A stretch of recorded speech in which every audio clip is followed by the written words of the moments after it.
एक पुराने जंगल के किनारे एक शांत गांव में आरव नाम का एक लड़का रहता था। उस जंगल को फुसफुसाता जंगल कहा जाता था क्योंकि रात में हवा पेड़ों के बीच से आवाजें लाती थी।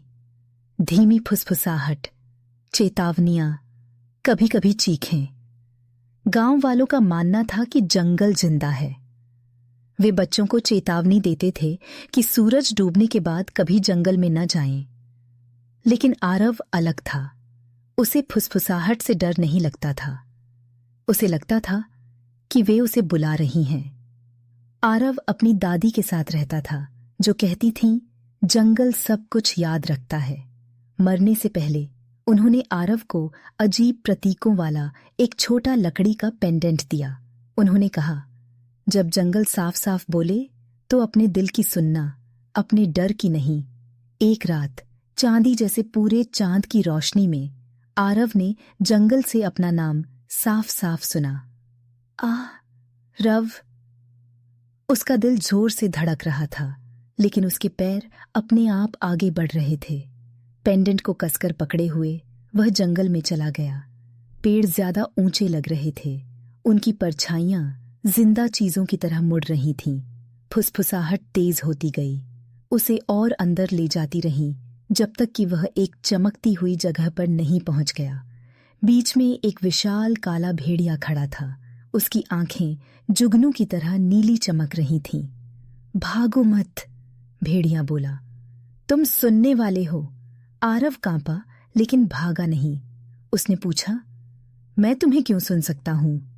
क्योंकि बहुत पहले तुम्हारे खानदान ने इस जंगल की रक्षा की थी, भेड़िए ने जवाब दिया। अब अंधेरा जाग रहा है। अचानक जमीन हिल गई। जमीन से एक परछाई वाला जीव उठा, जो धुएं, नफरत और भूले हुए गुस्से से बना था।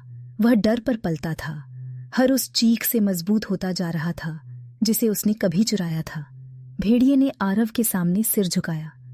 सिर्फ वही जो सुनता है, लड़ता नहीं, उसे रोक सकता है।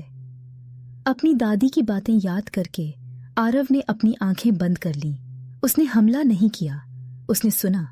उसने उस जीव का दर्द सुना, अकेलापन, अकेला छोड़ दिया जाना, सदियों तक नजरअंदाज किया जाना। आंखों में आंसू लिए आरव धीरे से बोला, अब तुम्हें कोई नहीं भूला है। पेंडेंट चमकने लगा। परछाई चीखी, गुस्से में नहीं बल्कि राहत में, और धीरे धीरे रोशनी में घुल गई। जंगल ने आह भरी, जैसे फिर से सांस ले रहा हो। भेड़िए ने मुस्कुरा के आया। तुमने उसे ठीक कर दिया जिसे कोई ताकत ठीक नहीं कर सकती थी। सुबह तक आरव घर लौट आया। जंगल शांत था, लेकिन शांतिपूर्ण। उस दिन के बाद से जब भी हवा पेड़ों से होकर गुजरती थी तो लोगों को अब डर नहीं लगता